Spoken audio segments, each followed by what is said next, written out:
Okay, I admit the title of this video sounds a little bit harsh and troll-worthy, but I just felt like doing a wee video on, you know, this current console right here, which I turned on last night just to check if it was working for the first time in almost a year. I have not touched this thing in so long. Where the hell is it? Here's my fucking 360 controller. It's still got shitloads of dust on it. I mean, there's really no reason for me to own this thing right now. But I still keep it around because, you know, I'm an all-round gamer and I like to play everything and shit, but too bad absolutely nothing's been coming out. But I'm not, this video isn't going to be all negative, okay? With the end of this generation coming in, I thought I'd do maybe a video like this for each console, maybe. I don't know. And I'll start off with 360 since it was the first one to come out. It was also the first one I came to own. I actually got my 360 on like launch day, which was December 2nd, 2005. That's a long fucking time ago, actually. That's nearly like... nearly 7 years, for fuck's sake. So yeah, this generation is definitely, you know, like due its end, if you know what I mean. We're nearly coming into the age of new consoles, what with the Wii U coming out at the end of the year. And this is going to be old news, really. I mean, when the 360 first came out, you know, I couldn't bring myself away from it. You know, I was playing it every single day. I was on Xbox Live all the time back when I used to pay for it, playing games and all that. And I was always, like, willingly spending 50 quid, because they used to cost that much back then. I mean, at the beginning of any generation, consoles are always, like, mega expensive. Well, duh, the consoles are. I'm talking about the games, because games were 50 quid back in the day. Nowadays, you get them usually at 40, but now they're actually kind of cheaper than that. I wish it would always stay like that, really, because I'm pretty sure when the Wii U comes out, you know, brand new games, they're going to be 50 quid again. But we'll wait and see about that, I suppose. Yeah. I met so many friends on Xbox Live, you know. I even came up with my current username for Xbox Live. Because I knew when I was picking my username, you know, I know I wanted something to do with ducks, you know, because of my name, Donald. But I had a few, like, ones already set, but they were all taken, so I had to come up with something quick, and I'm like, fuck it, let's just try Scottish Duck. And that wasn't taken, so that's where the Scottish Duck came from. It was from Xbox Live and the Xbox 360, you know. So I at least have that much to owe it. But as times went on, obviously, it went on from like being my sort of main console. I remember when I got my PS3, I kind of told myself, right, I'll just play exclusives on the PS3, you know. And then a wee bit of time went on, then I was kind of 50-50, you know, depending on what I heard and stuff. And then after a while, PS3 became my main console, and 360 was only used for exclusives, but then I got my gaming PC, and I was playing a lot of multiplats on it, because a majority of the 360's exclusives are also on PC, you know? So that rendered the 360 pretty much useless, in terms of... Because usually stuff that does come out that's exclusives, I'm not too fussed about. I mean, the only one I can think of is like Halo 4. Granted, there's another Forza and another Gears coming out, but I can live without those, you know? There's nothing really there that makes me want to plug it back in and keep playing it again. I mean, and this is like, you hear this a lot in fanboy wars, right? But a couple months ago, we had all the internet in the house sort of restructured and whatnot. I used to have a wired connection, but now we only have a wireless.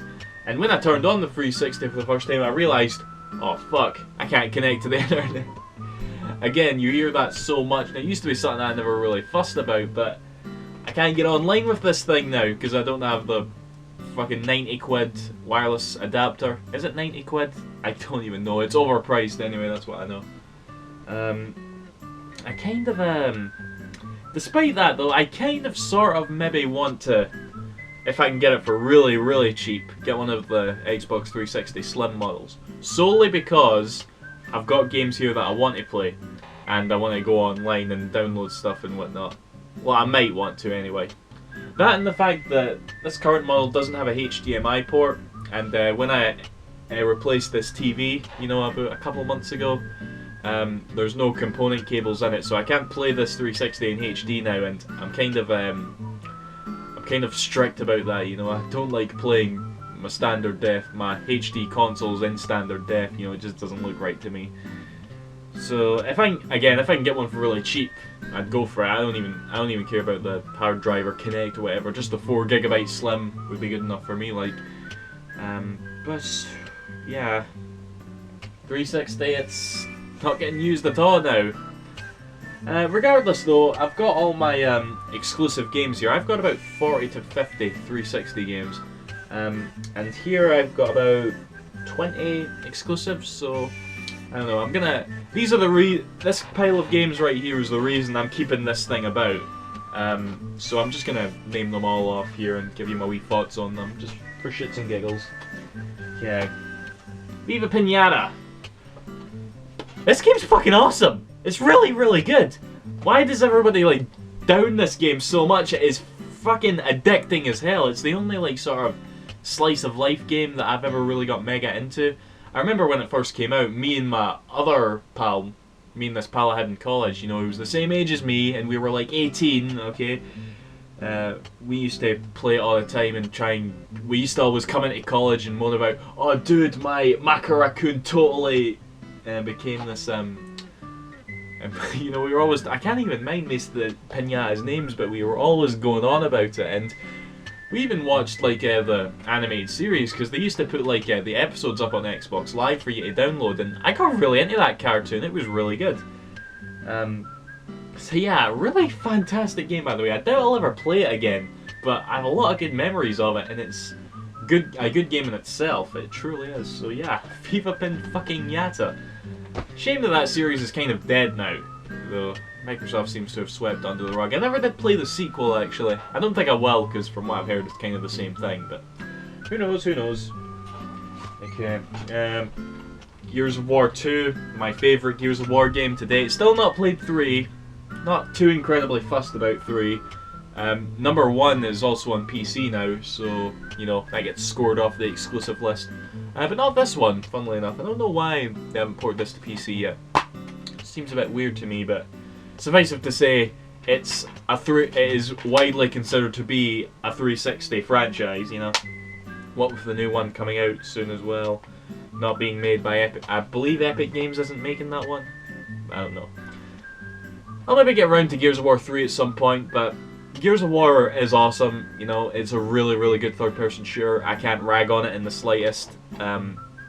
You know, a lot of people do kind of put it in that sort of like category with Halo, that it's just a shitty, overrated, grunty game. And while this game did sort of like, the Gears of War series did sort of start the whole trend that, you know, these manly games that don't have any colour in them and are all about just, you know, man's games that are totally not what we want from games today, you know. And while I agree with that 100%, they're still really good. They're still really good games, and at the end of the day, that's all that matters, really. So, yeah, you ain't gonna whack Gears of War in the slightest, really. Halo. Halo 3 and Halo Reach. Halo's alright, you know? I got nothing bad to say about it. It's a fun game, it really is, but it just kind of, to me, it just kind of exists. I prefer Gears of War, really. I'm not really interested in Halo 4 at all, and yeah, I got nothing to say about it. Again, I keep wanting to stress this in case people think that I'm sort of jumping on the bandwagon and ragging on Halo just because it exists, alright? These are good games, and I like them, so they're just not anything special to me, that's all. So, yeah, go Halo. Ooh, here's a good game. Anybody remember this one? The sequel was shit, but this one was awesome. I remember this was like one of the first games I got in 2007. Old as 5 years old. It's so crazy. But yeah, this was like the talk of the town for a long time. Everybody was like looking for their orbs and, you know, playing co-op with each other. And yeah, it was really good sort of like superhero game. It was one of the first superhero games. Now that I think about it, this was like Infamous before Infamous even came out. I think Infamous is a better game, but yeah, I've just blown my mind there about how similar this is. And of course, I remember the whole talk was about this had the Halo 3 multiplayer beta, which I did play a little bit of. I actually bought the game because I wanted to play it, not because of the beta. The beta was just a little bonus to me, but yeah. Amazing game, Crackdown, very, very sweet. Here we have the Forza games. I got nothing to say about these, if I'm honest.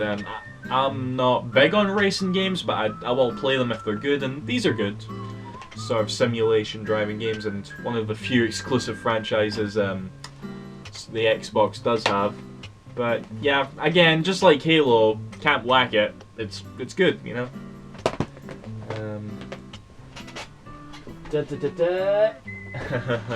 I might have bought this totally on a whim because it was cheap. I'll never get to play it, but you know, Rise of Nightmares for Kinect.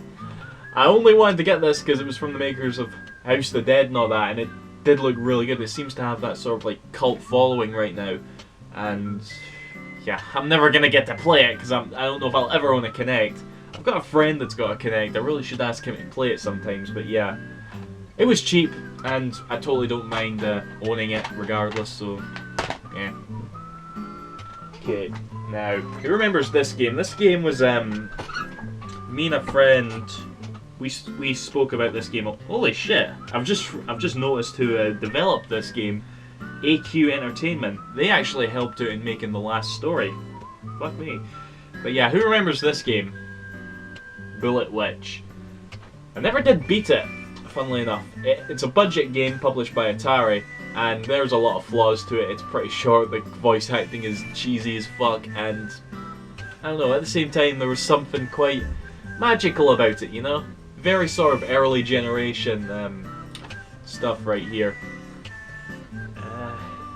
Man, I really do need to play this again. It's going to be a total nostalgia trip for me because again, this was really early, and again I didn't beat it. I need to play this one again. This was really good. I like this, you know. Alright, here's a game that gets a lot of whack that I'm not so sure about anymore. Actually, Perfect Dark Zero. When this first came out, I enjoyed it a lot. I played the shit out of it, you know. And as times went on, it's got like a bad rap, you know. And I'm sort of kind of almost agreeing with it. I didn't even like Perfect Dark on N64 that much, and this one is just like, I don't know. It's hard to put your finger on it. I feel bad calling it a bad game because I enjoyed it a lot, especially going online and that and whatnot. But yeah, it's just, I think I need to play it again, actually. We'll see anyway. Perfect Dark Zero. What can I say? Right. Speaking of Rare, here's a couple of other Rare games here. We'll start off with the shitty one. Less said about this, the better. And one that's the very first game I played on 360 and still a much big favourite of mine. Cameo Elements of Power. Now, this is a game, I think I've said this before, but this is a game that totally could have came out in like the N64 era, you know? Just a sort of like, not necessarily platformer, but platformer-esque action-adventure game. Loads of charm and colour and all that, and it's just really... Just got big megabits of nostalgia for this, because it was like one of the first 360 game I ever played, and... Yeah, I mean... Microsoft really pushed it, and it didn't really do that well, sadly. I don't think it did as well as they wanted it to.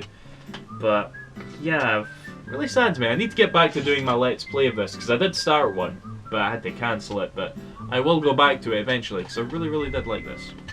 There's a reason right off the bat to turn the 360 on. Continue this Let's Play. Okay, now... Talking about eras of Microsoft here, actually, you might remember there was a time where Microsoft really tried to jump on the bandwagon with the Japanese RPGs, you know, near the beginning of its lifespan. Because, you know, the previous two generations, Japanese RPGs were making shitloads of money. And they kind of made some mistakes, and now Japanese RPGs are kind of a niche console. I actually kind of blame Microsoft a little bit. Not completely, but a little bit. For turning JRPGs into a niche console. I just think they didn't handle it that well and stuff. I don't know, there's a lot of variables to it, but I've got some games right here. The first one is one that I don't currently have on me at this point though, and that's Lost Odyssey, which was by Hironobu Sakaguchi. This was Final Fantasy 13. This was the Final Fantasy 13 we should have got. Lost Odyssey. Brilliant RPG. Really showed that Sakaguchi hadn't lost it. Especially since before then he came out with this. Blue Dragon.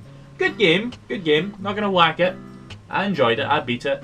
But the story was pish. It blew my mind that Sakaguchi had, like, wrote the story for this, but then Lost Odyssey came out and he wrote the story for that, and the difference between them was, like, outstanding. I really don't get what went wrong. He just... Again, good game, but the story was geek. It really fucking was. Oh well. But yeah, looking at it here, I did like really like this game. It was really sweet. Traditional RPG, as is Lost Odyssey actually. Can you whack it? Okay. And of course, one that I really need to play again, Tales of Vesperia. This was like extremely rare for a bit there, but I think Namco's reprinted it or something, because now you can get it for like just under 30 quid now, and I really recommend you do, because it's really sweet. When I first played it, you know, I didn't actually like it that much, but I've already went on about this whenever I talk about the Tales of games. I just really need to play it again and judge it properly, because I think I just rushed through it the first time and didn't really take in how good it was and all that, because this is a lot of people's favourite Tales of game, whereas with me it's like one of my least favourites. So yeah, definitely gonna have to try this again. Very glad to own it. It didn't get like, it got re-released on the PS3, so it's technically a multi-plat in Japan, but, you know, this is the only version we get to play. So, take what I can get, really. If it came out again on PS3, I'd buy it, but at the same time, I'd rather Namco spent their time localizing games, Tales of games that we didn't get, rather than bringing over a port of a game we already have, you know what I'm saying? Next we have here is a game that, you know, I didn't play that much of, but... Infinite Undiscovery. Worst fucking name ever, by the way. Yeah, what can I say? This is from Tri-Ace, and I didn't really get into it, you know? There was a lot of, like, sort of negative reviews for it at the time. Does this... Yeah, it comes on 2 discs. Yeah, I really need to get back into it, give it another try, because I don't know why I stopped playing it. I was just playing other stuff at the time, I think, but yeah. Again, this was sort of Microsoft's JRPG phase. 2 other games I want to talk about, actually, were games that I experienced on the 360, but just like Tales of Vesperia, came out a year later on the PS3, but actually did get localized. Those are Eternal Sonata and Star Ocean: The Last Hope. This kind of stuff like this kind of cemented the PS3's now current like a JRPG, you know, position. You know, that's the console for JRPGs now, in my honest opinion. I love these games. These are really good. I played them on 360. Really liked them, and they're even better on PS3. You know, with additional content and whatnot. So, yeah. PS3 did satisfy my JRPG fix, you know, back in like 2008 and whatnot. Even though back then I wasn't that into them, you know, I had games that I loved in the genre, but I could count them all in one hand basically. So I wasn't as experienced with them as I am today. But whatever, I still got a lot of good memories with them. We still got a few games left. Here we have, this has to be like my favourite online multiplayer game ever. Dead or Alive 4. Dead or Alive 5 is out soon, isn't it? Like a couple of weeks. Don't know if I'm going to get it yet, but I'll definitely be having my eye on it. But yeah, this is the game where I met all my best online friends, really. It's just one of the funnest fighting games ever. I remember when it first came out, I was kind of doubting, you know, its next gen stuff, because it didn't look that much better from Dead or Alive 3. Now I don't know if that was like the 360's fault or if it was just the fact that Dead or Alive 3 looked amazing, regardless. But whatever. This is still definitely my favourite in the series, without a doubt. Whoa, this game. At the time, guys, this was the game you had to play. It was just, and even looking back on it now, it was actually not spectacular, but The nostalgia factor and the impact that it had was just astonishing, to me at least. Dead fucking Rising. Who remembers this game and how amazing it was at the time, you know?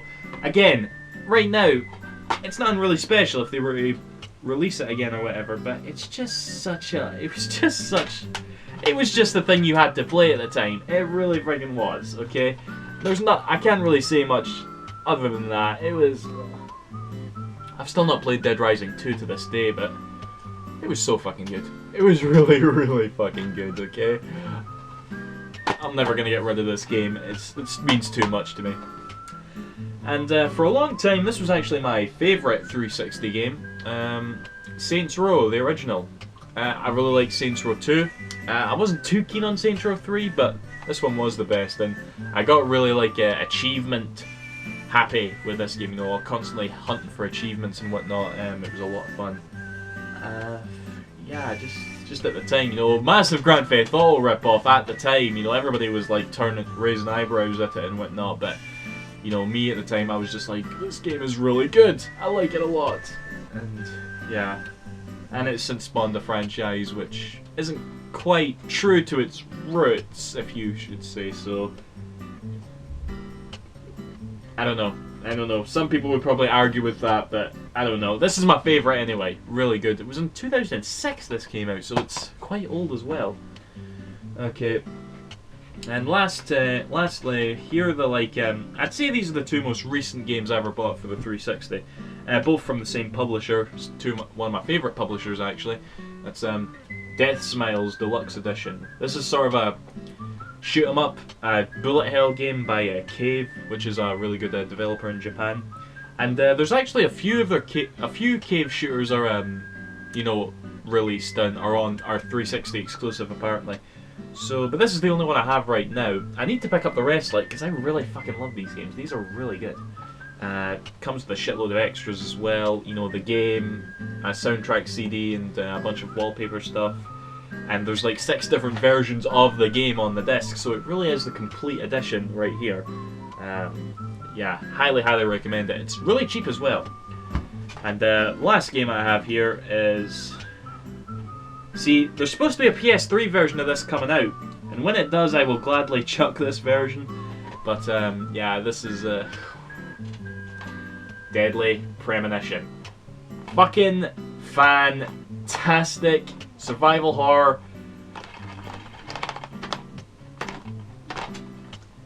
A part of me wants to say this is my favourite 360 game, but I feel like I'd be trolling if I said that, because, you know, for those of you who played the game, you know what this game is like, but I'm definitely one of those guys that was part of that cult following. I absolutely adored it. The story was amazing.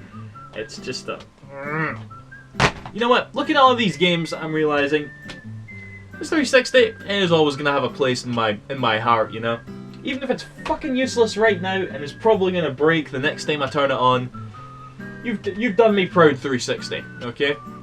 Because at the end of the day, as you all know, it's all about the games. And that's sadly what Microsoft has sort of lost as times went on, really. Sure, they're giving us Halo and Gears and that, but there's just not enough. There's just not enough of this stuff right here, you know? Well, stuff like, I don't know. Sigh. Right. I think that's all I wanted to say. This video is fucking long, I'm sorry. I kinda just wanted to, like I said, I just wanted to rant about it for a wee bit. But yeah. Will I get an Xbox 360 Slim? Only if I can get it really friggin' cheap, you know? I don't want to blow like 200 quid on one. And I definitely don't want to have like a Kinect or a huge hard drive with it. I just want to be able to play games in HD and have a console that's not going to break on me. That's another thing I meant to rant about, actually. How the console would always break on you. This is currently my 4th 360. I remember the first one I got actually red ringed on me while I was playing Sonic 06. Yes, that's another contributing factor to why I hate that game so much. The second one red ringed when I was playing Guitar Hero 2, yeah.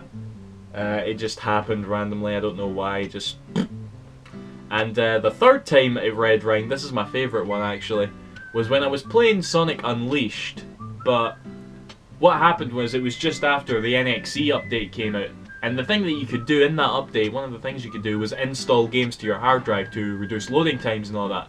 So I tried that. I'm like, alright, I'll try installing Sonic Unleashed, see if the load times get any quicker. So I remember playing it, I played a couple of levels, and then, bang, red ring. And I never installed another game in my hard drive after that day, so yeah. Sorry to end this on a negative note for all you 360 fans out there, because I'm not a 360 fan. Sigh. But oh well. That's all I got to say, guys. See you after. Thanks for watching. Bye bye.